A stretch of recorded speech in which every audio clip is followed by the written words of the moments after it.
Oi, gente. Hoje eu quero falar com vocês como sair do ciclo de abuso. A primeira coisa a gente precisa identificar, né, o que é uma relação abusiva, o que é uma relação saudável. E a abusiva, resumidamente, é aquela que te faz sentir mais mal do que bem, né? Quando você começa a pisar em ovos, quando você se sente inadequada, né? E não tem a sensação de que as coisas estão indo bem ou estão indo para um caminho que tenha sustentabilidade, né? Que tenha futuro. Então, o que que acontece? Quando você sai, né, quando você toma consciência, você já tá saindo da relação, né? Porque você começa a perceber que não é uma coisa justa, né? Não é recíproco e muitas vezes, né, em alguns aspectos, isso começa a se tornar insuportável até chegar a um ponto que a angústia começa a se tornar até sintomas, né, de doenças físicas. E como depressão, por exemplo, síndrome do pânico, como qualquer tipo de explosão, né, de raiva fora do normal, daquilo que você já passou na tua vida, né? E nesse momento você começa a perceber que você precisa sair, né? E aí vai buscando ajuda. E como que é essa questão da ajuda, né? Quando você toma consciência, né? Você tira as informações do inconsciente, traz para o consciente, naturalmente você já começa a se curar. Porque a partir do momento que você já sabe o que está acontecendo com você, o que está se passando, né, na tua vida, quais as escolhas que você está fazendo, mesmo que essas escolhas ainda sejam num padrão inconsciente, você já começa a perceber que existem outras opções, né? Que relacionamento não é tudo igual, que a forma como a pessoa que você ama ou acha que ama tá te tratando não é digna, né? Quando você começa a perceber também que o que você faz ou o que você entrega dentro da relação não é recíproco, né? Então, eu tive um caso de uma pessoa, né, que eu tratei pós relação com uma pessoa narcisista. Ele falava que ele se retroalimentava dentro do casamento dele, que durou 20 anos.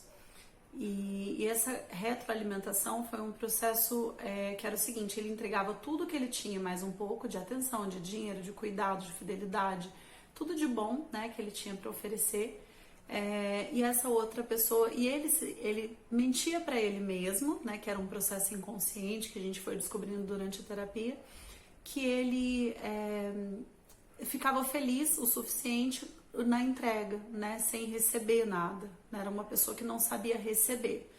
Então, quando você não sabe receber, a chance de você atrair pessoas que só recebem, né, e que abusam, por isso você só dá, é gigante. Então é muito legal trabalhar, né? Tanto dar quanto receber. E aí tem uma balança equilibrada, né? Do quanto eu estou dando, do quanto eu sou provedora de equilíbrio, do que seja dentro da relação, né?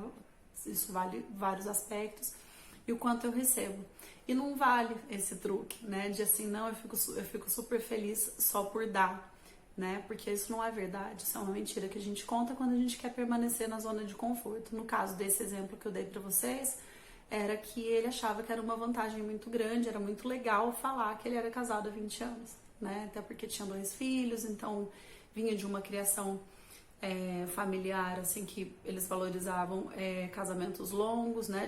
De uma outra geração, em que o divórcio nem existia, então, ou não era bem visto, né? Então, por causa dessas crenças limitantes que foram herdadas, né, geneticamente, dos ancestrais, ele carregou essa programação e sofreu muito, né, durante essa relação, né, porque conscientemente eu sou retroalimentado, então eu estou satisfeito só de prover a outra pessoa de amor, e inconscientemente não.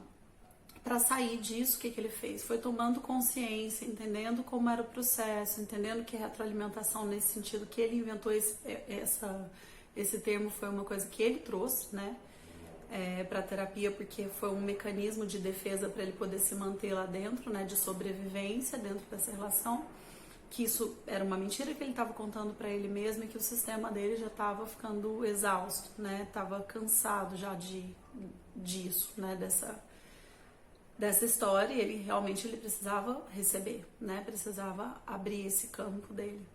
Então, assim, se abrir para receber é uma forma muito interessante, né, das pessoas viverem relações saudáveis e tomar consciência, né, daquilo que é digno, aquilo que não é, aquilo que é recíproco, aquilo que não é, né, o que é abuso, o que não é abuso, né, aí você começa a perceber isso através de do conhecimento dos teus próprios limites, né? Então, assim, o que pode ser abuso para uma pessoa pode não ser para outra. Então, também a comunicação do casal vai dizer isso. Olha, quando acontece isso, eu me sinto dessa forma e para mim isso é abuso. Isso não é legal, isso não é interessante. Eu tenho uma tolerância muito rígida com relação a isso.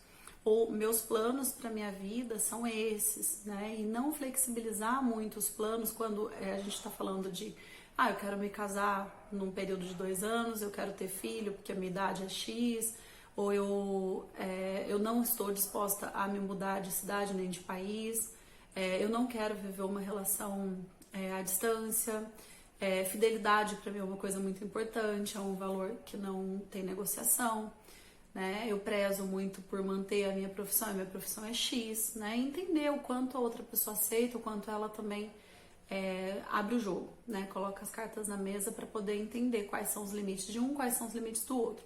A partir do momento que uma pessoa começa a impor muito os limites dela e eles são diferentes, né, da outra pessoa, é a hora que a gente começa a ver essa linha tênue, né, da toxicidade, do quanto um tá fazendo bem ou mal pro outro.